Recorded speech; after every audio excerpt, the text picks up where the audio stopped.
All right, guys, let's dive in. We've got some fried rice math today. What's that mean? Well, at my house, when there's a bunch of leftovers in the fridge, you got a little bit of this, a little bit of that, you just throw it all together, fry it up with some rice, and you got your fried rice dinner. We've got a few little things to kind of toss in that I want to teach you, but none of them are big enough for a lesson themselves. So we're going to talk about distributing negatives, how to use fraction busters, and a little bit of inequalities review today, because we're going to go into solving and graphing inequalities for a day or two after this. So let's dive in. All right, let's move up. Okay, distributing negatives. Let's look at these two here.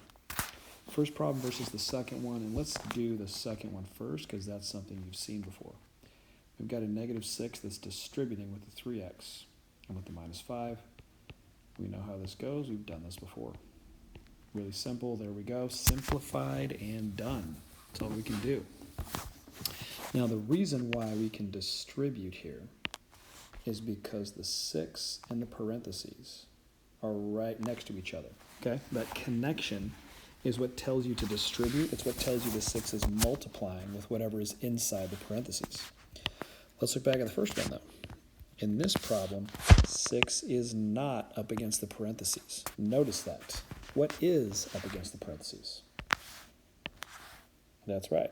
It's the negative sign. So in this case, we've got this parentheses, and what's locking up the 3x and the minus 5 in their parenthesis prison is actually the negative or the subtraction sign that's there.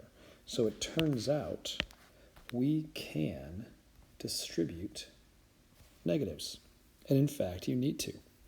The 3x and minus 5 are still locked up the same as always and still have to have distributing break them out as always. But all we're multiplying through is that negative sign. And if you'd like to think of it as a negative 1, if that helps you, by all means do that. Think of it as a negative 1 that's multiplying through. Negative 1 times 3x, negative 3x, negative 1 times negative 5, positive 5. Let me show you a bit of a shortcut once you understand the concept. All we do by distributing a negative is flip the sign of every term in the parentheses. So the 3x just becomes negative 3x, negative 5 becomes positive 5. This is exactly like the concept of finishing an equation you've solved and you've got a negative variable, and you have to flip the variable and flip the sign of the answer to get the correct final solution. Exact same idea. And in this case, don't forget, we still had that 6 out front. So we bring down that 6, the parentheses are gone, and we now have 6 minus 3x plus 5. So the 6 was really connected with add, subtract. And now we can just combine some like terms. We have 11 minus 3x. Okay, so that's the point here, is just to notice that we can and do need to distribute negatives just like we would distribute a number. But negatives are easier because it's as simple as flipping the sign of everything in the parentheses, each term, and then move on. Notice parentheses are gone. There are no more parentheses here. They disappear, they go away, now it's all unlocked. All right. You will also occasionally see this. And what would we do here? We've got 4 plus. The 4 is not against parentheses. The plus is, so I'm sure you're saying, well, Mr. A, we just distribute the plus sign, which technically is true. But if we want to put the 1 here, what's positive 1 or 1 times 3x? It's just 3x. What's 1 times negative 5?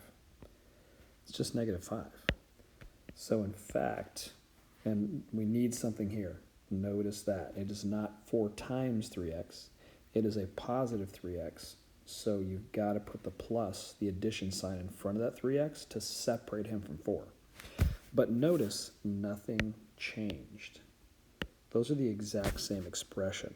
So the point is, anytime you see a plus outside parentheses, it's not mathematically for any reason. It's simply to separate things. So you might see a couple of things. Maybe you have an expression 3x minus 2, and then the problem tells you of another expression that's negative 5x plus 4, and it tells you to add those together. It might look like that, written on a test or written in the book or something. There's no special notation. There's nothing going on here mathematically. It's just telling us add this stuff and this stuff together, and what will you get? You can ignore the plus sign. It's literally just 3x minus 2 minus 5x plus 4, because distributing a plus sign will do nothing. It's just like it looks without the parentheses. It's the same thing. And then from there, you would just do your normal combining of like terms. Okay? So there you go. You guys do these two real quick. Pause me. Do your distributing. Be focused on what you're distributing. Turn it off. Turn it back on in a minute. All right. Hopefully this one you saw distributing the -3. Multiple of you guys today in class were calling those 3s. I'm going to push that habit.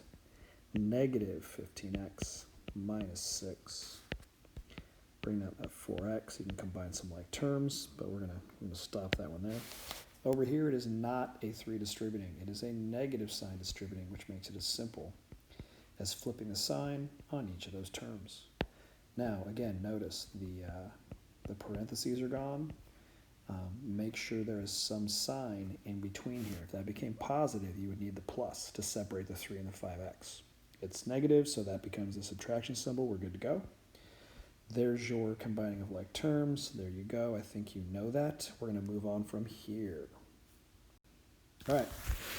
Next component in our fried rice tonight, fraction busters. This was the source of the questions I had on the quiz last week. There was a problem that looked a lot like this one, and the way students solved it was using what I know as a fraction buster, which is a totally valid skill. And when I saw it, I said, man, we should teach this to everybody else and let everybody know about this. All right, so we've seen this first one. We're on this first example here. We've seen this before, and we know that if x is divided by that -4, we're just going to multiply on both sides. This is something we know and we've seen. So we know that x is -32, and we're done. So what we're doing here is we are multiplying the left side of the equation by the -4, which cancels the -4 that's dividing x. And then we multiply the right side of the equation by -4, and that reveals our answer. This principle can be used in other equations as well. Let's look at the second example. Normally, I would tell you to start like this, which is correct. Add the 8 on both sides to get rid of it, then you would deal with that 5 through multiplication. You actually can start with the 5 if you follow a certain rule, which is that if I wanted to multiply off and cancel the 5 to get the p by itself, I could do that. But the important thing is that we've never specifically said in the one steps we solve. But notice, I don't know if you've ever noticed it this way, but notice, I'm going to erase the solution there. What we did was multiply every term on the left and every term on the right side of the equation by -4. It just happened that there was one thing on each side. But if we look at it as a principle, and every single term in the whole equation gets multiplied by -4, then we've still balanced everything. Every term has been increased by a multiple of 4, and so we are still going to be balanced. So over here, back to problem number 2 in the examples, I could multiply by 5 as long as I multiply the -8 by 5 and the -2 by 5. I've just successfully scaled up the whole equation by a multiple of 5, which makes everything stay balanced as long as I've done it to every term. Okay, that's the key part.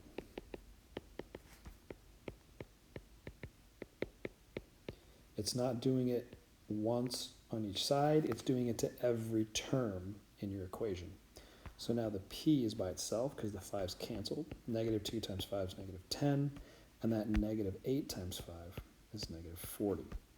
So now if I go about solving this, I'm going to end up with the exact same solution I would if I solved it the classic way.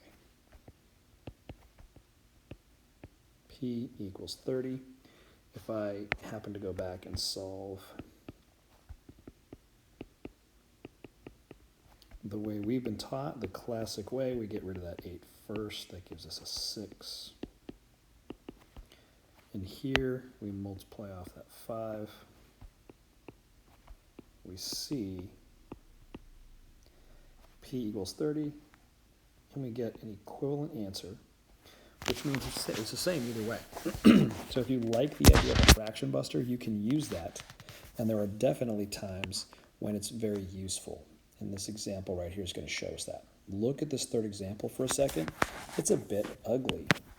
We've got fractions here, and we've got variables that are in a fraction form. It's over the -2. How am I going to combine this guy and this guy through cancellation? I can, but it's going to get ugly. Technically, the x over -2 is a -1/2 times x. So now I'm combining a -1/2 with the 5. I'm going to have fractional variables. It just sounds messy. It does not sound easy. So if there was a way to simplify this, that would be great. Well, there is. This idea of a fraction buster can be applied to any denominator we have in any fraction that we see. So if I wanted to get rid of the -2 on the x, let's just start there. So let's not highlight the first one. Let's just highlight this. Let's get rid of that -2. And we'll apply the principle we just learned. You need to multiply every term by -2. So all 4 of them, I'm going to multiply by -2. And now here, when you're multiplying a fraction with -2, any whole number, remember, just multiplies to the top of a fraction. So it's as simple as 3 times -2. So now I have -6/4, and the -5 times the -2, positive 10x. The -2 is canceled with the x, which leaves x by itself, no longer fractional. Life already looks much easier. And -2 times -7, positive 14. So that's better, but it gets even better yet. Why don't we also get rid of this 4 with a second round of fraction busting? Okay? And I'm going to do it in a different look this time. I'm going to draw the distributing parentheses, put a 4 outside, and I'm just going to multiply or distribute the 4 through every term of the equation. Now, I know you're saying, wait a sec, Mr. A, you're not supposed to be able to work across the equal sign. You're right. I'm just doing what we did on this method here a minute ago. As long as you do the same thing to both sides, and in this case, each term on both sides, it's all going to stay balanced. So I'm just writing it in this distributive kind of look because it's something we're familiar with, and it'll just kind of help make things easier to understand. So right at the beginning, the 4 times the -6/4, the 4's will just cancel. So basically, we're just doing this. We're just canceling the multiply and divide 4's. Okay? And then 4 times 10, 40x. Don't forget every term, both sides. 4 times x, 4x. 4 times 14, 56, I believe. And now that previously ugly problem looks fairly simple and straightforward. Looks just like any other multi-step with a variable on each side. All I'd have to do is cancel off the x's on one side. I'm going to cancel my constants over to the opposite side so they're separated from each other. And it's as simple as that. I'm ready to divide and finish. And I can reduce this guy, rewrite him as a mixed. I'm not going to, because that's not what I'm focusing on today with you guys. All right, does that make sense? I'm hoping this really makes you glad to learn that skill, because something ugly can be made much simpler with a fraction buster anytime you're working with an equation. You guys try it right there. You got a couple of fraction buster examples. Give it a try. Pause me, and then I'll go through and do it for you in a sec.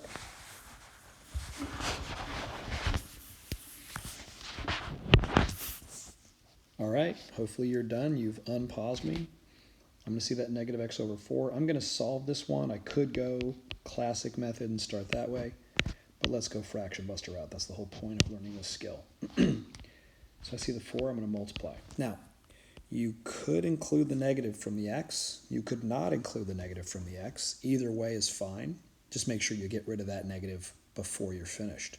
I'll do it without including the negative, just to kind of show you both sides of things. So let's say I left it for now. I'm going to multiply by 4, and I have to do each term in the whole equation. So those will cancel. And it's not leaving x. This is where you have to be careful of your negatives. There was an x on that fraction, or that, however you want to look at it, a negative on the x, negative on the fraction, but it didn't go away with the 4, which means it's still attached to x. Okay, 4 times a 6, 24, with a single negative, so negative 24. And that negative 9 times 4, negative 36. And now we're just going to finish solving.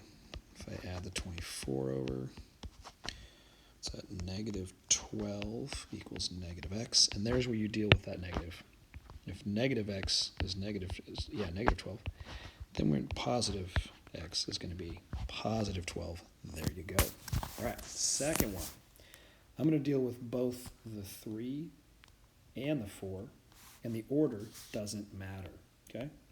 I'll start with the 3 just for the heck of it. You could have started either way. I'm going to cancel that 3 off in that fraction by multiplying the whole equation by that 3. Okay, so the 3's will cancel when I multiply with the fraction, breaking that 2 out. That's why it's a fraction buster, because this method busts that fraction up, turns it into the whole number 2, which is way easier to work with. Okay, and we multiply over to this. You know what? Now that I think about it, it's going to make it trickier for... You know what? I'm going to do it this way.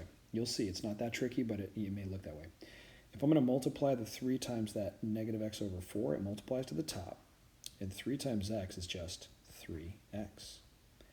Okay, leave the 4 on the bottom. It's still a negative for subtraction.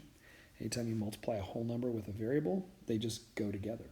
Okay, 3 times the negative 8, negative 24. Now, this problem is going to be a lot simpler if I can get rid of that, and we can easily do that by also doing a round of multiplying by 4 and bust that fraction. So now we have 8, and the 4's cancel when they multiply the x term, so now we just have negative 3x. And 4 times 24, what is that, 96?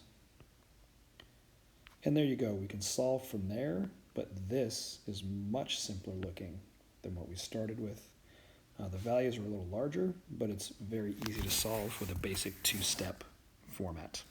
All right, moving on to topic 3. Okay, inequalities, you haven't seen these since probably since when Obama became president, probably since 2nd grade. So let's just review real quick. I know these trip kids up at times. The important thing is how to read these. And in this case, we're dealing with variables, so it's important to read them relative to that variable. So the way I like to think of them is that this is some of my sweet drawing as a math teacher. Kids used to love this because I'm so good at it. That is the alligator, and you have to have dripping blood on his teeth to really make it good. Okay, we got the alligator dripping blood. He's hungry, and he always eats the larger value. So the important thing here is he's about to try and eat that x, which tells us x. Any number we plug in for x has to be bigger, larger than 3, because the alligator is trying to eat the x. So what that tells us is the x has to be greater than the 3. Okay? Now notice I kind of flipped it around. I put x at the front. And that's okay to do as long as we notice the direction that the alligator is eating. The alligator is eating x, so the x must be the larger value. So I'm going to write this up as x greater than. Now, the other thing I didn't deal with yet is this guy right underneath this line. Okay, so we don't want our alligator to get in the way of the math. We've got this symbol, and then we've got a line underneath it. That's our equal to, which means x is also could also be equal to 3.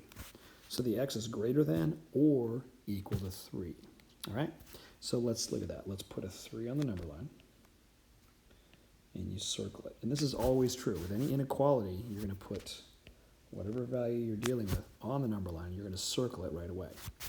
We could go so far as to just do that right now without even solving. I know the solution, is going to be right at -4, and I know it's going to be circled. We'll figure out the rest of it in a minute.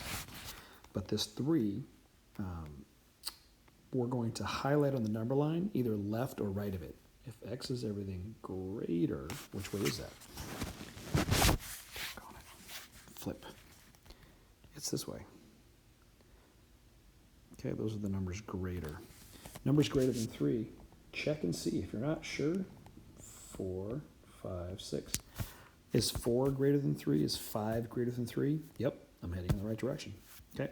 The other piece of this is, I'm going to change it even to another color, the equal to sign. The equal to tells us that 3 is also part of our solution because 3 is equal to 3, which means we color in the circle, and that's our solution. Our solution is the colored in circle at 3 to include 3. That's one of the numbers that makes x true. And then all values greater than 3. So our solution is from 3 up to how far? How far does that go? It goes to infinity. So technically, if somebody said, how many solutions are in the set for this x? Well, there's an infinite number of solutions because the numbers above 3 go to infinity. All right, let's look at the other side. We're going to walk through it in the same manner. Y is what? And again, look at your alligator. Yes, another chance to draw an alligator.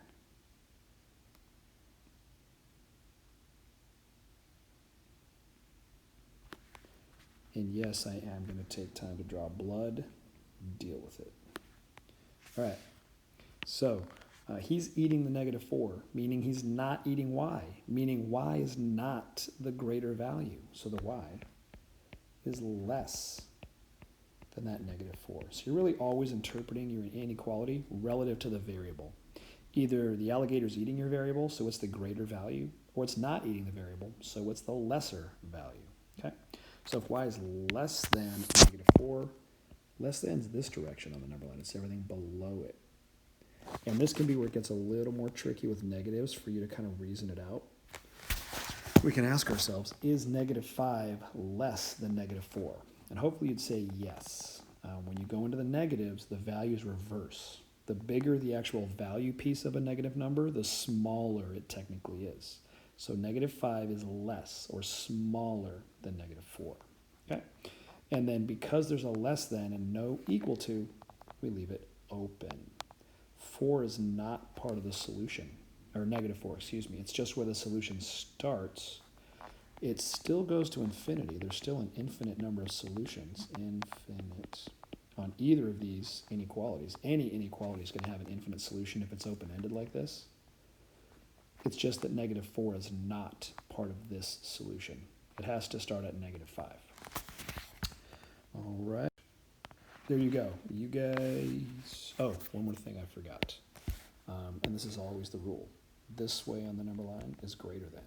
If you're dealing with a greater than for your variable, it's always going to go right. That's the direction. If you go this way, that's always less than.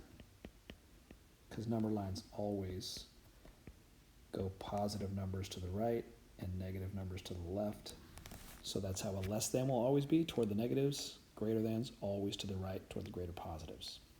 Other thing is anytime you fill in a solution, that means the equal to is involved.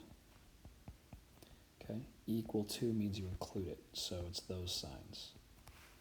That's when you have the equal to. Versus open circle, which is just greater than or less than. No equal to sign leaves it open. All right, pause me, graph those two real quick. Should take you like 4.3 seconds. Go. That took you longer than 4.3 seconds. I think you're slacking.